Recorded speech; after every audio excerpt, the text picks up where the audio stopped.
From the front page of the Yonkers Statesman, December 11, 1916. Headline: Romanians now counterattack. Indications today point more strongly to the probability that the new defensive line of the Romanians, following the retreat from Bucharest, will be drawn along the Buzău River. Additional Petrograd reports indicate a considerable measure of success of the Romanians in holding up the Teutonic advance. It is necessary to the apparent purpose of the Romanians for them to prevent an Austro-German advance until the Romanian force, further south in East Wallachia, have reached the Buzău River line, unless the Romanian military authorities have decided to retain hold of more of eastern Wallachia than now seems their purpose to defend.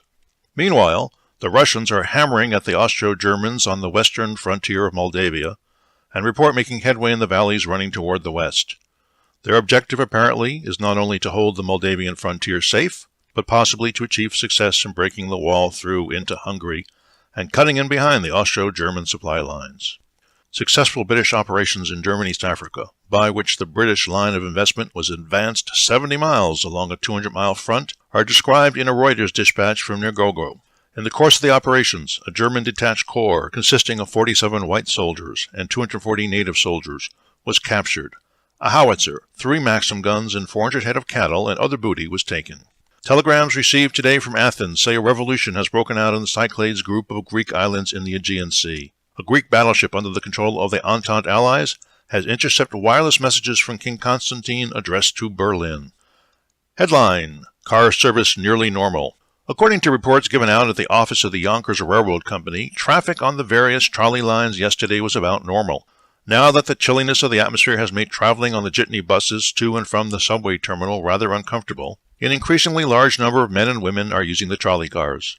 General Manager Sutherland declares that on weekdays the company is carrying at least 80% of its normal business, and that the number of passengers will be greatly increased when those who have bought commutation books on the main line and the Putnam branch of the New York Central lines resume using the trolleys, which probably will be in January. Some of the motormen and conductors are already in uniform, and it is anticipated that by the end of the week most, if not all, of the force will be uniformed.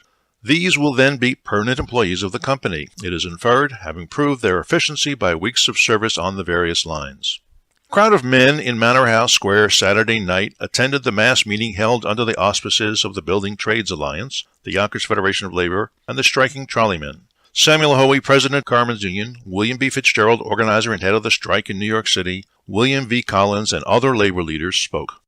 Headline: Yonkers men at Gridiron Dinner. The December dinner of the Gridiron Club at the New Willard Hotel, Washington, D.C., Saturday night, brought together a notable company, including President Wilson, Vice President Marshall, members of the cabinet, ambassadors and ministers of foreign countries, senators and representatives, and many of those prominent in the professions and the business world.